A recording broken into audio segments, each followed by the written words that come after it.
मैं ऋषिका मिश्रा और आप देख रहे हैं राजपुर टीवी। नमस्कार, बहुत बहुत स्वागत है आप सभी का राजपुर टीवी पर और मैं हूं आपके साथ सपना ठाकुर।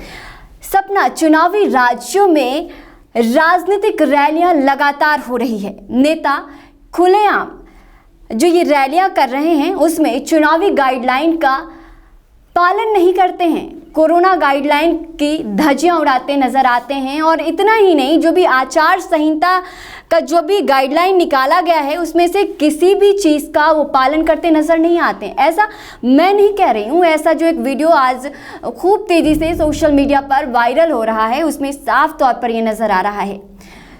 ये उदाहरण है एक बुलंदशहर की, जहाँ पर भाजपा प्रत्याशी मीनाक्षी सिंह एक सभा कर रही थी, जहां पर उन्होंने आचार संहिता का उल्लंघन किया है, कोरोना गाइडलाइन का उल्लंघन किया है। इस वीडियो में जो चीज़ साफ नज़र आ रही है। जी सपना। ऋषिका, जैसा कि सभी जानते हैं कि इस बार विधानसभा चुनाव 5 राज्यों में होने हैं। 5 राज्यों में जो प्रत्याशी है वो बढ़ चढ़ कर रैलियां कर रहे हैं और साथ ही अपने आप का प्रचार भी कर रहे हैं। लेकिन इसी बीच वो कोरोना गाइडलाइन तो छोड़िए, यहाँ तक कि सरकार द्वारा जारी की गई चुनाव आयोग की रैलियां और गाइडलाइंस के जो है रूल्स उनको भी फॉलो नहीं करे, उनका भी पालन नहीं करे, उनकी भी धज्जियां उड़ा रहे हैं। ऐसा एक मामला उत्तराखंड के ऋषिकेश से सामने आया है, जहां ऋषिकेश से विधानसभा सीट के लिए अभी प्रेमचंद अग्रवाल को प्रत्याशी बनाया गया, उन्हें टिकट दिया गया। जिसके बाद प्रेमचंद अग्रवाल के जो भी समर्थक थे, जो भी कार्यकर्ता थे बीजेपी की तरफ से, उन्होंने उनका भव्य स्वागत किया और साथ ही उनके लिए कार्यक्रम भी रखा गया। आपको बता देते हैं कि ऋषिकेश से जो अभी प्रत्याशी घोषित हुए हैं वो लगातार 3 बार जीत चुके हैं और साथ ही चौथी बार उन्हें टिकट मिला है, तो उससे उनके कार्यकर्ता भी बेहद खुश हैं। जिसके बाद उनके स्वागत सत्कार के लिए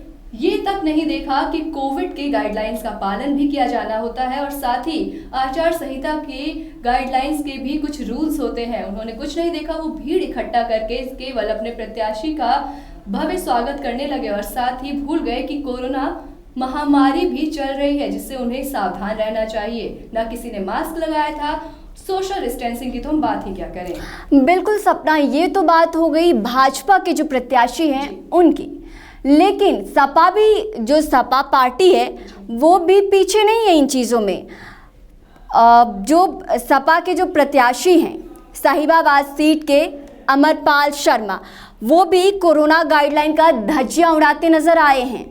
और ना तो वो आचार संहिता का ढंग से पालन कर रहे थे, क्योंकि जिस तरह से आज के दिनों में ये खूब तेज़ी से देखने को मिल रहा है, एक बार मीनाक्षी सिन्हा को देखा गया और अब ये सपा प्रत्याशी, जो लगातार ये लोग जो हैं वो कोरोना गाइडलाइन की धज्जियां उड़ाते हैं और ना ही आचार संहिता का पालन करते हैं। ऋषिका, बिल्कुल सही कहा आपने कि किसी भी पार्टी के जो प्रत्याशी हैं या कोई भी विधायक नेता है वो गाइडलाइंस का पालन नहीं कर रहे हैं, क्योंकि उनके अंदर होड़ लगी है जीतने की। तो इसी बीच अगर हम नजर डालेंगे हापुड़ की गढ़मुक्तेश्वर विधानसभा सीट की, तो वहां पे सपा गठबंधन की प्रत्याशी नैना सिंह ने कल प्रेस कॉन्फ्रेंस किया था। बिल्कुल, लेकिन प्रेस कॉन्फ्रेंस के बीच जो भी लोग उपस्थित हुए उस दौरान किसी ने भी, ये नहीं कह रहे किसी ने भी, केवल 2-4 लोगों ने ही कोरोना के गाइडलाइन का पालन करके केवल मास्क लगाया था। बाकी सभी लोग बिना मास्क के मौजूद थे।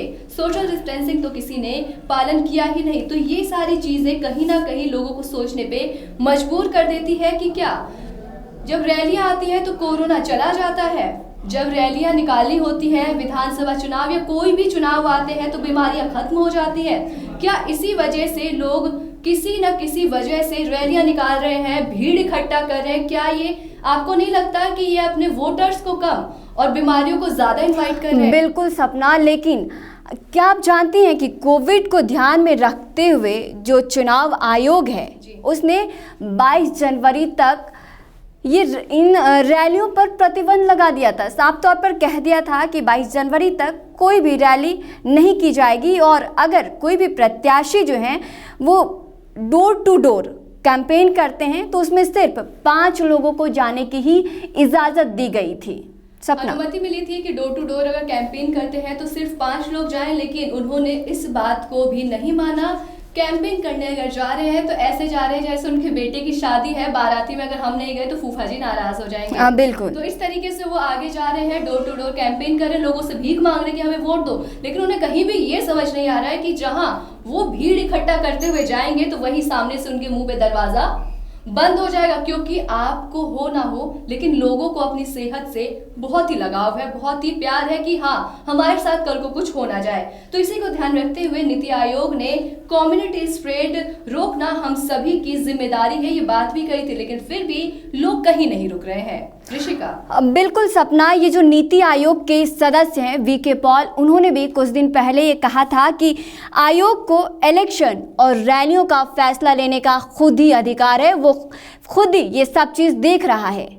बिल्कुल ये सब बातें तो चलती रहती हैं क्योंकि चुनाव आ रहे हैं और चुनाव में भी लोग बढ़ चढ़ के हिस्सा ले रहे हैं और साथ ही रैलियां भी निकाल रहे हैं। आचार संहिता की क्या ही बात करें, लेकिन पहले की दशा और अब की स्थिति को अगर हम कंपेयर करते हैं तो पहले कुछ और ही स्थिति थी, जब कोरोना जैसी महामारी नहीं थी, लोग खुलेआम सड़कों पे घूमते थे, किसी ने मास्क कभी कोई पहनता था, जब बीमार लोगों का इलाज होता था तो ऑपरेशन थिएटर में एक आध डॉक्टर्स को मास्क पहने देखा जाता था जी, नॉर्मली हम लोगों ने कभी नहीं देखा था, किसी ने नहीं पहना था। और जब कोरोना जैसी बीमारी यहाँ पे आई तो मेरे ही परिवार या हमारे आसपास के लोगों ने ये कहा कि हमने क्या पहना हुआ है, जैसे गाय भैंसों को बचाने के लिए कुछ गलत ना खा ले तो उनके मुंह पे जो लगाया जाता था वो आज हमारे साथ हो रहा है, क्योंकि कहीं ना कहीं हमने सभी चीज़ों को इनवाइट किया है, प्रस्ताव दिया है कि आओ हमारे पास आओ और हम आपसे नहीं डरेंगे, और नहीं डरने का नतीजा क्या है, मौत। तो वही रैलियां निकाल के या इतनी सारी भीड़ इकट्ठा करके कहीं ना कहीं हम मौत का बुलावा कर रहे हैं। बिल्कुल सपना, लेकिन जो भाजपा सरकार है एक तरफ तो वो खुद के अनुशासन की दुहाई देते नजर आती है, लेकिन ऐसे में हम लगातार देख रहे हैं पिछले कई दिनों से कि जब से आचार संहिता नियम लागू कर दिया गया है, कोरोना गाइडलाइन नियम को ध्यान में रखा गया है, उसको देखते हुए भी जो भाजपा सरकार है वो लगातार हमेशा आचार संहिता का पालन नहीं कर रहा है। वहीं अगर हम देखें तो सभी पार्टी के प्रत्याशी कहीं ना कहीं कोविड गाइडलाइन और साथ ही जो चुनाव के गाइडलाइंस है उन्हें दरकिनार कर रहे हैं। अगर हम नजर डालें अभी मथुरा में, तो मथुरा में बसपा के प्रत्याशी एसके शर्मा ने भी कोविड गाइडलाइन को दरकिनार कर दिया और यहाँ तक कि उन्होंने कोविड की धज्जियां तब उड़ाई, विधानसभा चुनाव के नीतियों के धज्जियां तब उड़ाई जब पुलिस वाले उनके सामने थे, पुलिस वालों के सामने ही उन्होंने सभी चीजों को दरकिनार कर दिया और सिर्फ अपने चुनावी प्रचार में मग्न थे। बिल्कुल सपना, लेकिन ऐसे में जो एक बात उभर कर सामने आती है वो ये है कि आखिर नेताओं के ऊपर कब कार्रवाई की जाएगी। जिस तरह से लगातार ये लोग रैलियों को लेकर के निर्भीक होकर के लगातार कोरोना गाइडलाइन की धज्जियां उड़ाते हैं, आचार संहिता जो गाइडलाइन है उसको पालन नहीं करते हैं, ऐसे में बड़ा सवाल ये उठता है कि नेताओं पर आखिर कब कार्रवाई की जाएगी। ऋषिका, भारत निर्वाचन आयोग द्वारा जो गाइडलाइंस जारी किए गए थे उसमें ये था कि अगर कोई भी हम फंक्शन स्टार्ट करते हैं तो घर में 100 लोग और बाहर अगर करते हैं तो 50 लोग ही केवल इकट्ठा हो सकते हैं। लेकिन रैलियों में ऐसा देखा जा रहा है कि गिनतियां तो छोड़ो, उन्हें तो ये तक मालूम नहीं है कि कैसे हम कहाँ जाएं, कैसे खड़े हो, कोरोना है तो उनसे बचे या कोरोना में भिड़ जाए। तो ऐसी सारी स्थिति सामने आई है। और साथ ही अगर बात की जाए मास्क की, तो मास्क तो पहनते नहीं है तो सैनिटाइजर का क्या ही उपयोग करेंगे वो लोग। बिल्कुल, और वैसे जो डोर टू डोर कैंपेन था उसके लिए भी तय किया गया था कि कितने लोग डोर टू डोर कैंपेन में जा सकते हैं, जिसका जो नंबर है वो 5 लोगों को तय किया गया था कि 5 लोग मिलकर ही डोर टू डोर कैंपेन कर सकते हैं। जी, और साथ ही अगर हम बात करें अनुमति की तो 48 घंटे पहले की अनुमति होनी चाहिए थी मीटिंग की, लेकिन इसमें किसी भी चीज का जिक्र नहीं किया गया है, किसी भी चीज को माना नहीं गया है, किसी भी चीज का पालन नहीं किया गया। और देख सकते हैं आप कि किस तरीके से कोरोना की धज्जियां तो उड़ाई जा रही है। आज तक कोरोना की धज्जियां तो उड़ाई गई, लेकिन जिसके बाद अब चुनाव को लेके जो गाइडलाइंस जारी किए गए, जो रैलियों पे प्रतिबंध लगाया गया, रैलियों को एक तरीके में करने के लिए और साथ ही चीजों को बहुत सेपरेट कर दिया गया था, उन सब चीजों को भी अब ये मानने को तैयार नहीं। और कहीं ना कहीं ये हमारे नेता अपने ही वोट बैंक को खत्म करने पे तुले हुए हैं।